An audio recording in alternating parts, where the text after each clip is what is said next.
Pripomíname si 50 rokov vtedy, keď sa na našom gymnáziu snažíme byť dobrými sprievodcami galaxiou matematiky pre všetkých nadšencov vydávajúcich sa spoznávať nekonečnosť neznáma.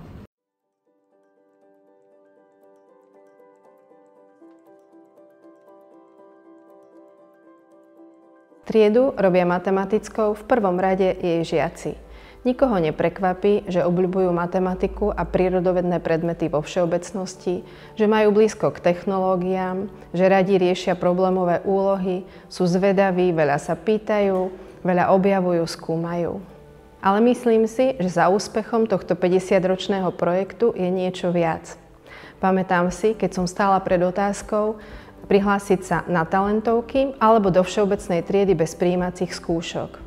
A tak ako všetci moji spolužiaci a generácie áčkarov pred nami aj po nás, rozhodli sme sa pre náročnejšiu cestu. A v tom vidím špecifikum našich matematických tried. Dať príležitosť žiakom, ktorí majú ambíciu a neboja sa víziou.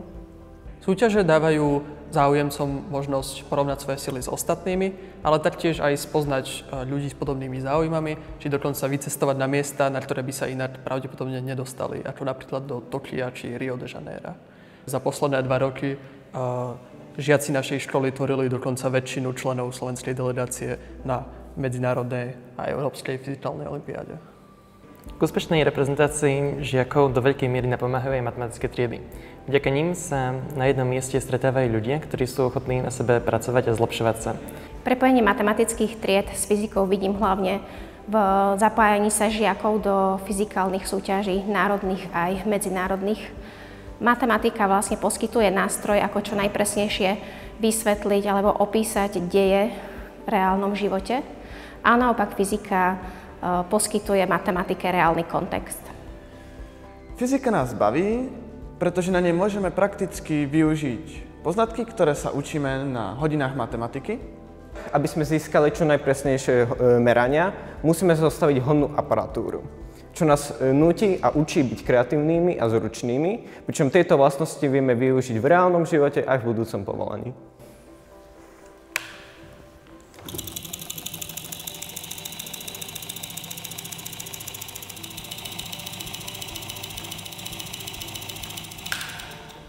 Rada si spomínam na priateľstvá a zdravú konkurenciu v triede, ktorá sa preniesla aj do predmetových olympiád, ako napríklad matematická a fyzikálna. Som tiež hrdá na tradície, ktoré vydržali ako korešpondenčný seminár Malinár, ktorý dnes riešia moje deti. Aj naďalej sa venujem matematike skrze organizácie súťaží pre deti. Účastníci si v prvom rade odnášajú z riešenia samotných seminárov schopnosti formulovať myšlienky, nakoľko naše matematické úlohy sú trošku komplexnejšie ako v iných súťažiach. Predtým, než sa na to sústredenie dostanú, tak sa musia ako keby prebojovať tými úlohami, ktoré my pred nich postavíme. A práve to, že sa týmto úlohám venujú, tak rozširuje to ich matematické myslenie. Strom ako združenie by som povedal, že vždy vymýšľa nejaké nové a nové veci, keďže už činnosťou združenia už dlho nie sú iba tieto korešpondenčné semináre, ale organizujeme aj množstvo jednodňových súťaží, rôznych minisústredení na školách, alebo v posledných rokoch organizujeme aj súťaže iba čisto online formou.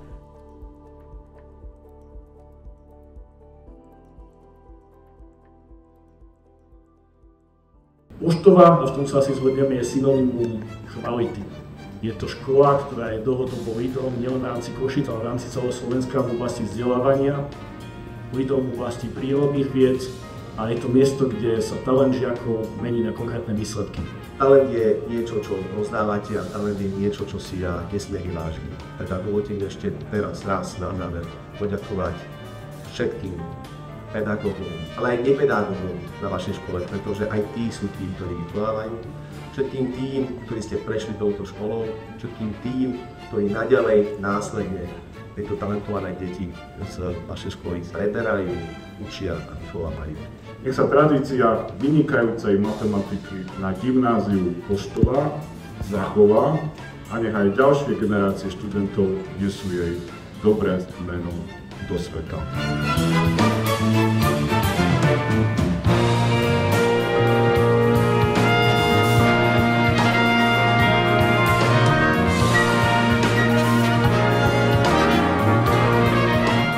vedenie Prírodovedeckej fakulty rozhodlo udeliť výnimočne, pretože nerobíme to štandardne pre stredné školy,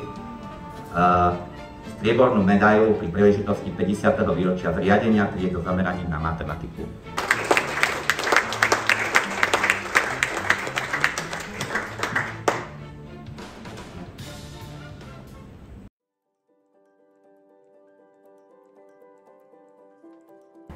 Počas roka sa okrem matematickej olympiády zúčastňujeme aj rôznych matematických súťaží.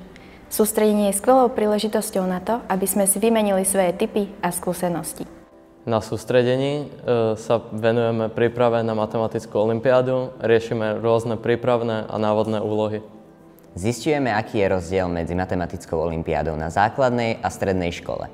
Porovnáme si schopnosti a vymieňame vedomosti so staršími žiakmi. Na matematickom sústredení sa nielen učíme, ale aj sa zabávame. Napríklad sa zabávame v nejakých kreatívnych výzvach alebo sa započúvame do klavírnych víziev našich spolužiakov. Na sústredeniach sa učíme nielen veci, ktoré využijeme v škole, ale tiež sa učíme aj veci, ktoré využijeme na korešpondenčných seminároch, ktoré aj spoločne riešime. Máme za sebou 2 ročníky matematického sústredenia. Budeme ho organizovať aj tento rok? Určite áno, pretože chceme ukázať našim žiakom, že matematika vie spájať. A že matematika nie je iba predmet, ale spôsob myslenia. Aký je náš cieľ?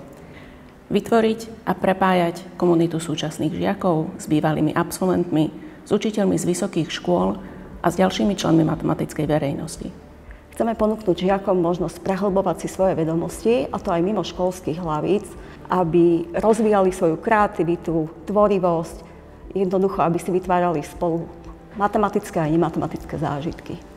Pri výbere učiteľov do tried s rozšíreným vyučovaním matematiky dbáme na to, aby títo učitelia boli jednak vedomostne zdatní, čo je dôležité, že tento učiteľ na hodinách matematiky pracuje nielen s talentovanými žiakmi, ale aj so žiakmi, ktorí potrebujú podporu. Preto musí byť empatický a vytvárať pre žiakov také podmienky, aby sa žiaci na hodinách nebali robiť chyby. Chceme využívať aj moderné technológie a tým pádom títo učitelia sa musia vzdelávať a pracovať na sebe, aby matematika pre našich žiakov bola zaujímavá a aby si ju vyberali aj pre ďalšie štúdium na vysokých školách. Počas štúdia som nadviazal krásne celoživotné kamarátstva so spolužiakmi, ale aj s učiteľmi. Tí boli niekedy prísni, niekedy veľmi, niekedy nedostatočne, ale myslím si, že v nás celkom zažali takú iskričku poznania a pripravili nás na cieľavedomosť do života.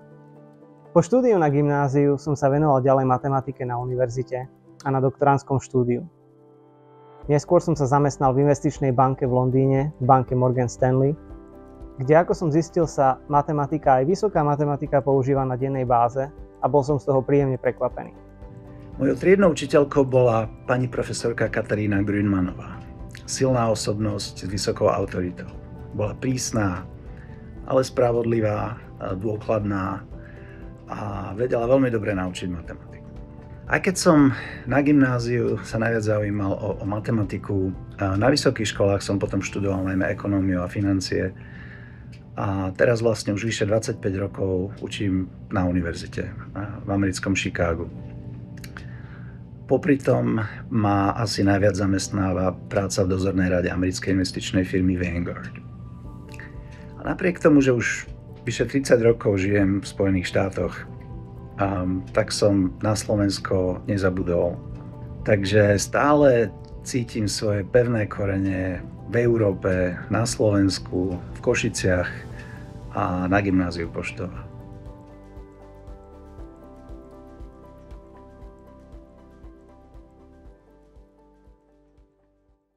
Keď som pred rokmi vstúpila do triedy ako učiteľka matematiky, netušila som, koľko krásnych momentov ma čaká. Každý jeden študent, s ktorým som sa stretla, bol jedinečný. Niektorí sa matematike venovali s vášňou, iní s rešpektom. No všetci dokázali, že vďaka usilovnosti a vytrvalosti môžu dosiahnuť veľké veci.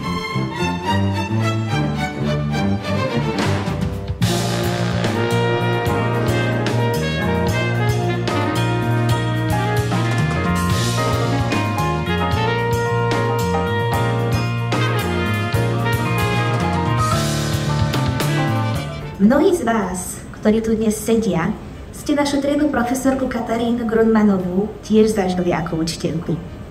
Prísnu, nekompromisnú, ale veľmi spravodlivú. Vieme, že Katka to nemala ľahké a že najkrajšie roky života obetovala nám.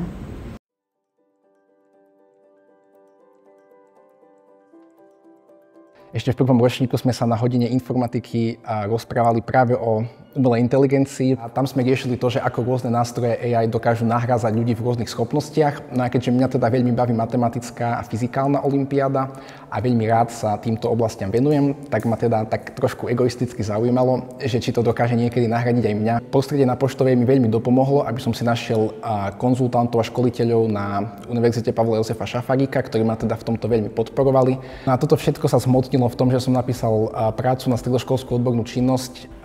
Matematika a informatika idú ruka v ruke. Študenti úspešní v matematických súťažiach sú v drvivej väčšine úspešní aj v súťažiach informatických a programátorských.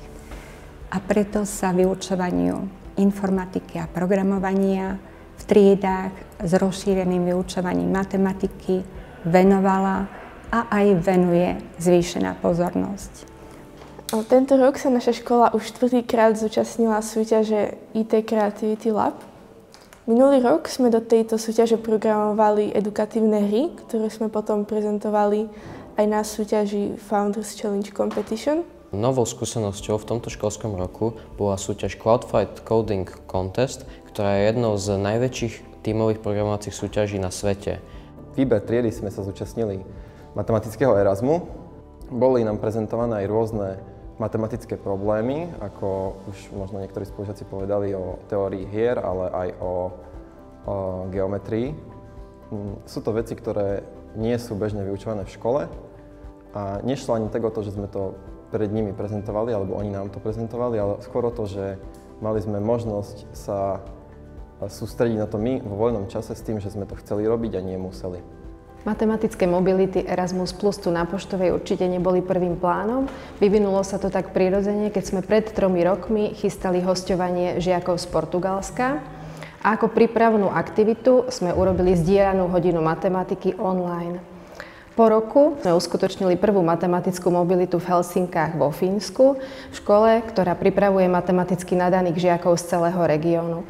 Čo sa týka Fínska, tak o nich je známe, že majú veľmi vyspelé školstvo. Tí žiaci, s ktorými sme stretli, boli vlastne jedni z najlepších z matematiky vlastne v ich krajine. S niektorými vlastne komunikujeme až doteraz. Čo sa im veľmi páčilo, hrali sme takú hru, kde vlastne oni mali uhádnuť našho vedca podľa toho, že čo vynašiel podľa svojich projektov. Spravili nám prehliadku rôznych pamiatok a významných miest, ako bola napríklad najkrajšia knižnica, ktorou sa inšpirovala aj spisovateľka Rowlingová pri písaní Harryho Pottera. Vyzeralo tam celkom kúzelne. Do matematickej triedy som sa dostal, ja myslím, že omylom. Spravil som nejakým zázrakom talentové skúšky a myslel som, že bude dobre, ale 2. septembra sme mali úplne prvú hodinu a vtedy nám naša pani profesorka Pundová, prvýkrát učiaca v matematickej triede, diktovala náš úplne prvý príklad celej našej 4-ročnej éry. V polke asi diktovania sa zdvihla jedna ruka. Patrila Stanovi Krajčimu, ktorý bol v budúcnosti riešiteľ Svetovej matematickej olympiády, ale to sme ešte nevedeli, to predbieham. Stano prišiel k tabuli a hovorí, príklad má 3 spôsoby riešenia.